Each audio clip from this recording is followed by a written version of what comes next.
Hey everyone, in this quick tutorial, I'll show you how to delete stickers from your iPhone keyboard. First, open the Messages app and tap on any conversation. Tap on the text message field to bring up your keyboard. Now, tap on the emoji icon at the bottom left corner. Once the emoji keyboard opens, look for the sticker icon.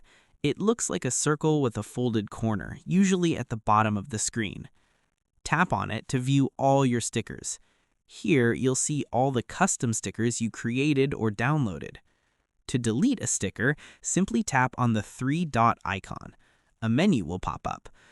Just tap on Delete and Confirm. That's it. The sticker is now removed from your iPhone keyboard stickers collection. This works for all custom stickers on iOS, whether you created them yourself or added them from sticker packs. If you found this helpful, don't forget to like and subscribe for more iPhone tips and tricks.